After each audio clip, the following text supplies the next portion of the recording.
The lights are off. They have always been off. 47 floors, 212 apartments, a building that cost more to construct than most nations spend on housing in a year. And at night, from the street below, you can count the lit windows on one hand. This is not a ruin. This is not neglect. This is not some cautionary tale from a struggling economy left to calcify at the edge of the world. This is some of the most expensive real estate on the planet. Every unit sold, every unit paid for, some of them purchased multiple times over by hands you will never be able to trace. Nobody lives here. Now multiply that building by 1,000. Scatter them across London, Vancouver, New York, Dubai, towers of glass and steel ascending above cities where ordinary people cannot afford to rent a single room, towers full of furniture still sealed in plastic, closets that have never been opened, kitchens where no meal has ever been cooked, beds where no body has ever rested. $1 trillion in real estate, occupied by silence. The question that nobody in power seems particularly eager to answer is this: who builds an entire city and then abandons it to the dark? The comfortable answer is speculation, market forces, the natural, inevitable rhythm of global capital finding its level. That is what the press releases say. That is what the developers say. That is what the government ministers say right before they sign the permits for the next tower. But speculation does not explain the scale.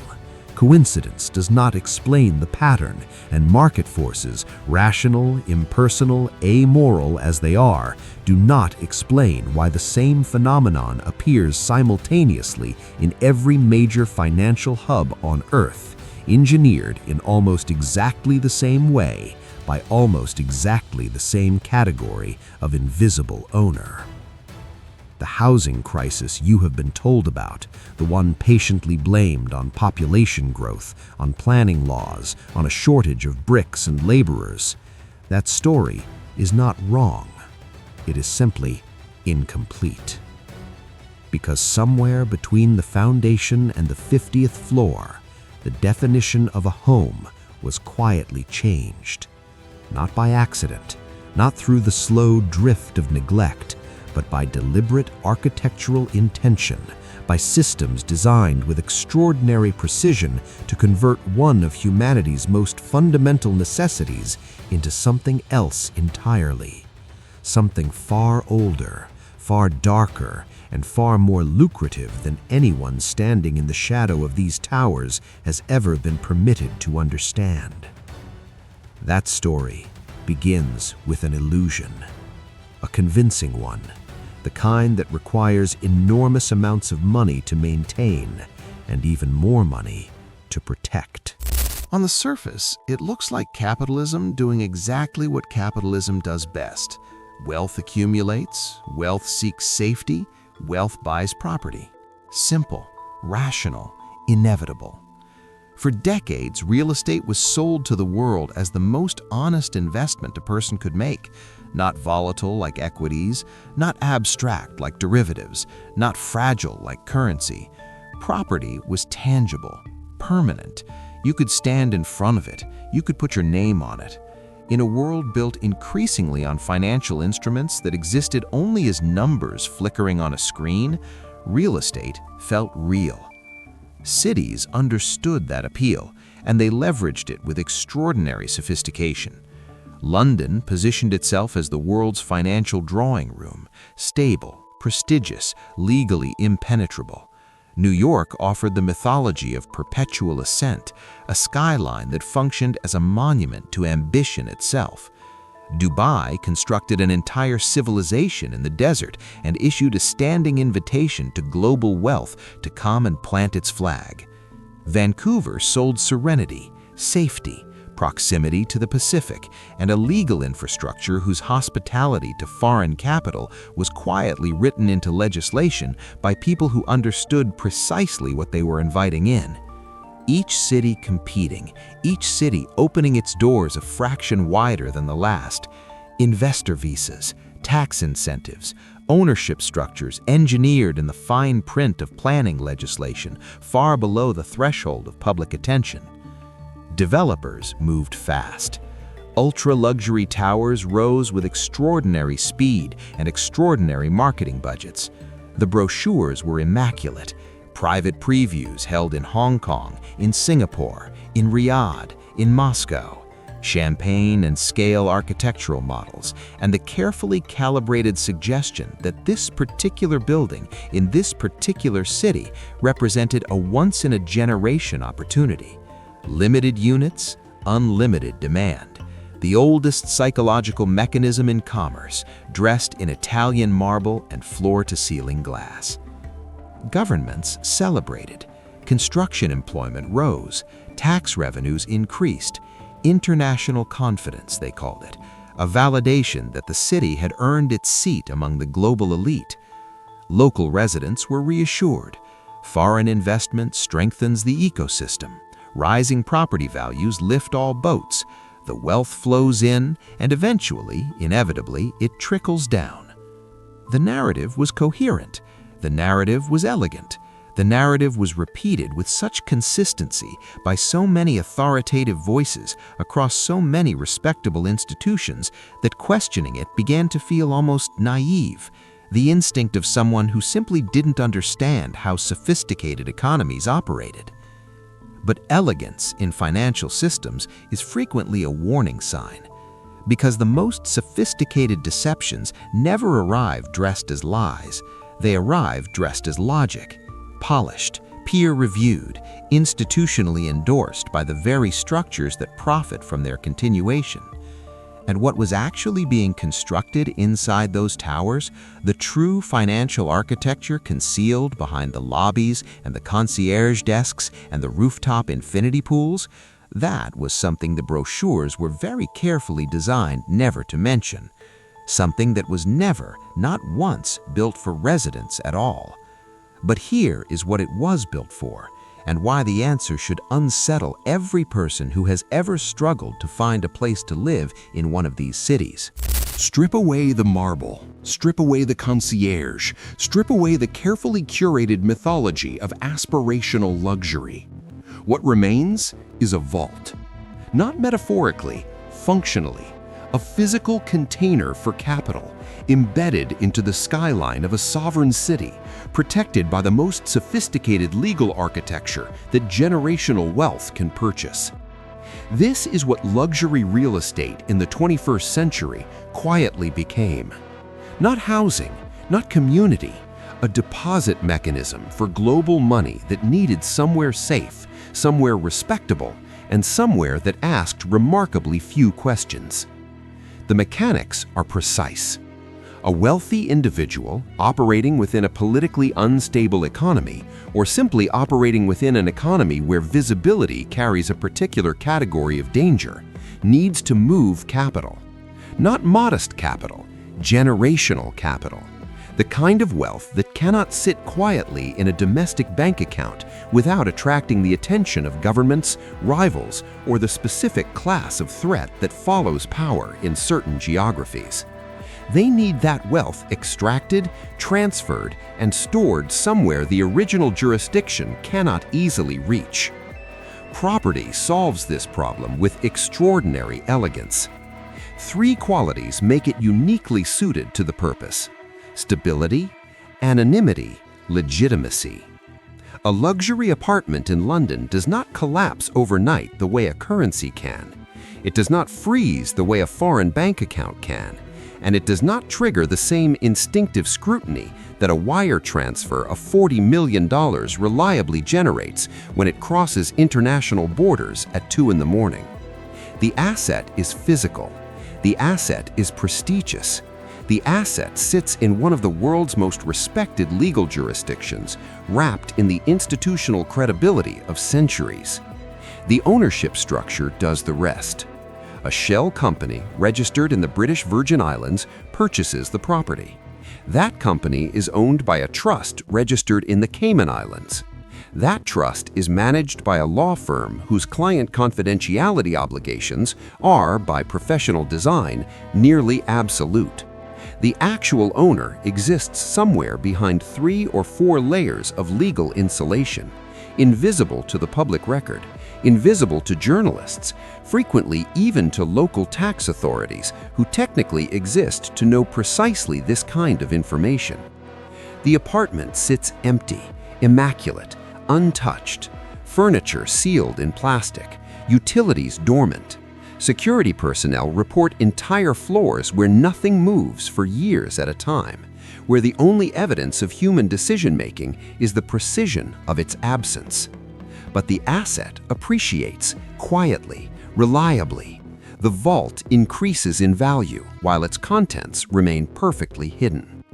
Developers noticed, they adapted, and what happened next did not merely accelerate a trend, it transformed isolated transactions into a fully operational industrial system, wired directly into the financial bloodstream of cities that had spent decades inviting exactly this kind of money inside. Because once you understand that the real client is not a resident, but a balance sheet, you stop building homes entirely. You stop thinking about communities, about schools, about the ordinary infrastructure of human life that a functioning city requires, and you start building something else. The question is, what happened when that logic stopped being an exception and became the entire architecture of the system? Scale changes everything. What began as a pattern, isolated, deniable, explainable by the comfortable vocabulary of market dynamics, metastasized into infrastructure, global, deliberate, encoded into the genetic structure of cities that had spent decades positioning themselves as sanctuaries for international capital. The ghost tower was no longer an anomaly, it had become a product category, a recognizable, reproducible, highly profitable asset class, engineered from the foundation up to serve an owner who would never once stand inside it. Developers restructured their entire business model around the absentee buyer. Sales events moved offshore, private presentations in Singapore hotel suites, invitation-only viewings in Dubai penthouses, glossy portfolios couriered to wealth managers in Geneva and Hong Kong, showcasing floor plans for apartments in cities the buyers had occasionally visited and had absolutely no intention of inhabiting. Units sold before foundations were poured, entire floors acquired in single transactions by ownership structures so layered, so deliberately obscure that identifying the ultimate beneficiary required the resources of a government investigation, and sometimes even those failed. London absorbed it. New York absorbed it. Then the model migrated. Secondary cities, hungry for the economic validation that international investment represented, began actively competing for the same capital flows. They loosened ownership regulations. They constructed golden visa programs that converted property purchases directly into residency rights. They built the legal scaffolding that global wealth required and then advertised its existence to exactly the right audiences through exactly the right intermediaries. The invitation was not passive, it was engineered, deliberate, financially incentivized at every level of the political and professional hierarchy that processed it. The ripple effects moved through local housing markets with quiet, systemic devastation. Luxury prices surged, pulled upward by global demand that bore absolutely no relationship to local economic reality. Developers, responding rationally to where the margins were concentrated, directed construction upward toward the high end. Middle-income housing became less profitable and therefore less built. The supply that ordinary residents required was deprioritized, not through malice, but through the cold arithmetic of capital allocation in favor of the supply that international balance sheets demanded. Local wages stagnated, global prices did not. Entire neighborhoods transformed, not through neglect, but through a particular and deeply disorienting species of prosperity, the kind that generates extraordinary property values and extraordinary emptiness simultaneously. Streets lined with architectural achievements, restaurants closing early because the surrounding towers generated no foot traffic after dark. Communities dissolving not because people chose to leave, but because the buildings rising around them were never designed to hold human beings in the first place. Governments observed, commissioned reports, announced consultations, introduced modest transparency measures that the legal infrastructure absorbed and adapted to within a single financial quarter, the way a living system develops immunity to a threat it has encountered before. The capital kept flowing, the towers kept rising, the lights stayed off.